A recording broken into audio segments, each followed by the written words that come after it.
ಎಲ್ಲರಿಗೂ ನಮಸ್ಕಾರಗಳು. ಸಾಕ್ಷಿ ಕಿಚನ್ ಚಾನೆಲ್ಗೆ ಸ್ವಾಗತ. ನಾನು ಇವಾಗ ಈಸಿಯಾಗಿ ಟೇಸ್ಟಿಯಾಗಿ ತವಾ ಬದನೆಕಾಯಿ ಫ್ರೈ ಮಾಡೋದ ತೋರಿಸ್ತಾ ಇದ್ದೀನಿ. ತುಂಬಾ ಚೆನ್ನಾಗಿರುತ್ತೆ ಈ ತವಾ ಬದನೆಕಾಯಿ ಫ್ರೈ. ಮಾತ್ರ ಬದನೆಕಾಯಿ ಯಾರು ತಿನ್ನಲ್ಲ ನೋಡಿ, ಆ ತರದವ್ರಿಗೆ ಈ ರೆಸಿಪಿನ ಮಾಡ್ಕೊಡಿ, ಇಷ್ಟಪಟ್ಟು ತಿಂತಾರೆ. ಹಾಗೆ ನೀವು ಇದನ್ನ ಅನ್ನ ಸಾಂಬಾರ್ ಜೊತೆಗೆ ನೆಂಚ್ಕೊಂಡು ತಿನ್ನೋದಕ್ಕೆ ತುಂಬಾ ಚೆನ್ನಾಗಿರುತ್ತೆ. ಹಾಗಿದ್ರೆ ಬನ್ನಿ ತಡ ಮಾಡ್ದೇನೆ ಈ ರೆಸಿಪಿ ಯಾವ ತರ ಮಾಡೋದು ಅಂತ ತೋರಿಸ್ಕೊಡ್ತೀನಿ.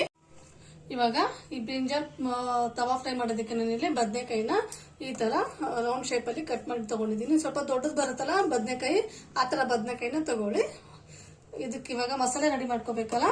ನಾನಿಲ್ಲಿ ಮಸಾಲೆಗೆ 1 ಸ್ಪೂನು ಅಚ್ಕಾರದ ಪುಡಿ, ಅರ್ಧ ಸ್ಪೂನು ಗರಂ ಮಸಾಲ, ಅರ್ಧ ಸ್ಪೂನು ಧನಿಯಾ ಪುಡಿ, ಉಪ್ಪು, ಹಾಗೆ ಮ್ಯಾಗಿ ಮಸಾಲ ಪೌಡರ್ ತಗೊಂಡಿದ್ದೀನಿ, ಅರಿಶಿನ ಪುಡಿ, ಹಾಗೆ ಲೆಮನ್ ಸಾಲ್ಟ್ ಬರುತ್ತಲ್ಲ ಲೆಮನ್ ಸಾಲ್ಟ್ ತಗೊಂಡಿದ್ದೀನಿ. 1 ಸ್ಪೂನ್ ಆಗೋಷ್ಟು ಶುಂಠಿ ಬೆಳ್ಳುಳ್ಳಿ ಪೇಸ್ಟ್ ತಗೊಂಡಿದ್ದೀನಿ. ಇವಾಗ ಇದಕ್ಕೆ ಕಲ್ಸೋದಕ್ಕೆ ನಾನಿಲ್ಲಿ 1 ಸ್ಪೂನ್ ಆಗೋಷ್ಟು ಎಣ್ಣೆನ ಹಾಕೊಂತ ಇದ್ದೀನಿ. ಇವಾಗ ಇದನ್ನ ನೀಟಾಗಿ ಮಿಕ್ಸ್ ಮಾಡ್ಕೊಂಡ್ಬಿಡ್ಬೇಕು. ನೋಡಿ, ಎಣ್ಣೆ ಹಾಕಿದ್ಮೇಲೆ ಈ ತರ ಆಗುತ್ತೆ. ಇದಕ್ಕೆ ಇವಾಗ ಒಂದ್ ಸ್ವಲ್ಪನೇ ನೀರು ಹಾಕೊಂಡು ನೀಟಾಗಿ ಕಲ್ಸ್ಕೋಬೇಕು. ನಾನಿಲ್ಲಿ ಲೆಮನ್ ಶುಗರ್ ಹಾಕೊಂಡಿದ್ದೀನಿ. ನಿಮ್ಮ ಹತ್ರ ಏನಾದ್ರು ಲೆಮನ್ ಶುಗರ್ ಇದ್ರೆ ಲೆಮನ್ ಇದ್ರೆ ಲೆಮನ್ ಹಾಕೊಳ್ಳಿ, ಅವಾಗ ನೀರ್ ಹಾಕೊಳ್ಳೋ ಅವಶ್ಯಕತೆ ಇರಲ್ಲ. ನಿಮ್ಗೆ ಬದನೆಕಾಯಿ ಎಷ್ಟಿದೆ ಅಷ್ಟು ನೋಡ್ಬಿಟ್ಟು ನೀವು ಮಸಾಲಾನ ಮಾಡ್ಕೋಬಹುದು. ನಾನಿಲ್ಲಿ ಒಂದೇ ಒಂದು ಬದನೆಕಾಯಿ ತಗೊಂಡಿರೋದ್ರಿಂದ ಇಷ್ಟು ಮಸಾಲ ಸಾಕಾಗುತ್ತೆ. ಇದಕ್ಕೆ ಇನ್ನೊಂದು ಸ್ವಲ್ಪ ನೀರ್ ಹಾಕೊಂತೀವಿ. ಇವಾಗ ಕಟ್ ಮಾಡ್ಕೊಂಡಿರೋಂತ ಬದನೆಕಾಯಿಗೆ ಇದನ್ನ ನೀಟಾಗಿ ಅಪ್ಲೈ ಮಾಡ್ಕೊಂಡ್ಬಿಡ್ತೀನಿ. ನೋಡಿ, ಈ ತರ ನೀಟಾಗಿ ಅಪ್ಲೈ ಮಾಡ್ಕೋಬೇಕು, 2 ಸೈಡು ಸಹ. ನೋಡಿ, ನಾನಿಲ್ಲಿ ಎಲ್ಲಾ ಬದ್ನಿಕಾಯಿಗೂ ಈ ತರ ನೀಟಾಗಿ ಅಪ್ಲೈ ಮಾಡ್ಕೊಂಡು ಇಟ್ಕೊಂಡಿದೀನಿ.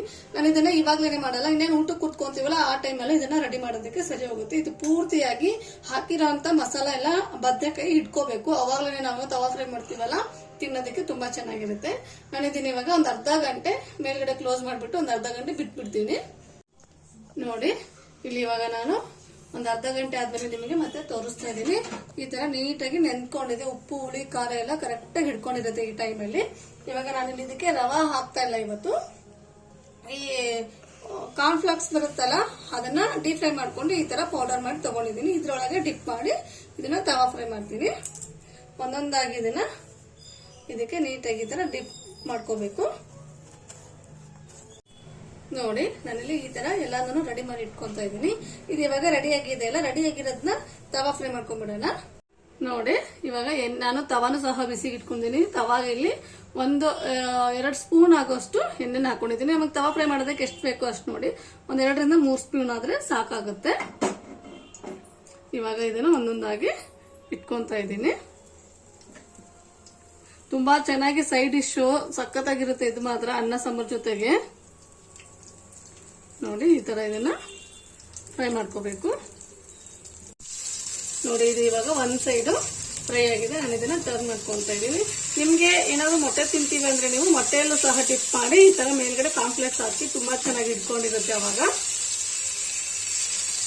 ಇನ್ನೊಂದ್ ಸೈಡ್ ಸಹ ನೀಟಾಗಿ ಫ್ರೈ ಮಾಡ್ಕೊಂತ ಇದ್ದೀನಿ.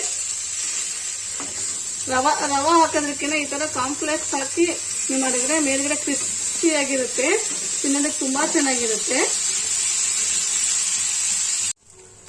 ನೋಡಿ, ಇವಾಗ 2 ಸೈಡ್ ನೀಟಾಗಿ ಫ್ರೈ ಆಗಿದೆ. ನಾನು ಇದನ್ನ ಒಂದ್ ತಟ್ಟೆಗೆ ಟ್ರಾನ್ಸ್ಫರ್ ಮಾಡ್ಕೊಂತ ಇದ್ದೀನಿ.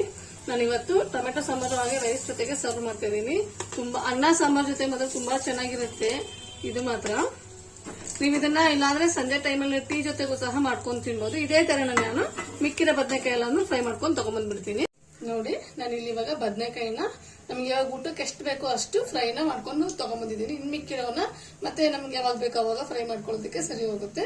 ಇದನ್ನ ಇವಾಗ ನಾನು ಊಟದ ಜೊತೆಗೆ ಸರ್ವ್ ಮಾಡ್ಬಿಡ್ತೀನಿ. ನೋಡಿ, ನಾನು ಇಲ್ಲಿ ಟೊಮೆಟೊ ಸಾಂಬಾರು ಹಾಗೆ ರೈಸ್ ಜೊತೆಗೆ ಸರ್ವ್ ಮಾಡಿದ್ದೀನಿ. ಸಖತ್ತಾಗಿರುತ್ತೆ ಇದು ಮಾತ್ರ ಅನ್ನ ಸಾಂಬಾರ್ ಜೊತೆಗೆ ಸೈಡ್ ಡಿಶ್. ಒಂದ್ಸರಿ ನೀವು ಬದನೆಕಾಯಿ ಫ್ರೈ ಮಾಡ್ಕೊಂಡ್ ತಿಂತಾ ಇದ್ರೆ ಪದೇ ತಿಂತಾನೆ ಇರ್ಬೇಕು ಅನ್ಸುತ್ತೆ. ಯಾರು ಬದನೆಕಾಯಿ ತಿನ್ನಲ್ಲ ನೋಡಿ, ಆ ತರದವರಿಗೆ ನೀವು ಈ ತರ ತವಾ ಫ್ರೈ ಮಾಡ್ಕೊಡಿ, ಇಷ್ಟಪಟ್ಟು ತಿಂತಾರೆ. ಇನ್ನೊಂದ್ ಸ್ವಲ್ಪ ಬೇಕು ಅಂತ ಕೇಳ್ತಾನೆ ಇರ್ತಾರೆ, ಅಷ್ಟೊಂದು ಚೆನ್ನಾಗಿರುತ್ತೆ. ಹಾಗಿದ್ರೆ ನಾನ್ ಮಾಡಿರೋಂತ ಈ ತವಾ ಫ್ರೈ ನಿಮ್ಗೆ ಇಷ್ಟ ಆದ್ರೆ, ಬದನೆಕಾಯಿ ತವಾ ಫ್ರೈ ಇಷ್ಟ ಆದ್ರೆ ಪ್ಲೀಸ್ ಲೈಕ್ ಮಾಡಿ, ಶೇರ್ ಮಾಡಿ, ಕಾಮೆಂಟ್ ಮಾಡಿ. ಹಾಗೆ ನನ್ನ ಚಾನೆಲ್ ನ ಸಬ್ಸ್ಕ್ರೈಬ್ ಮಾಡೋದು ಮಾತ್ರ ಮರಿಬೇಡಿ. Thank you.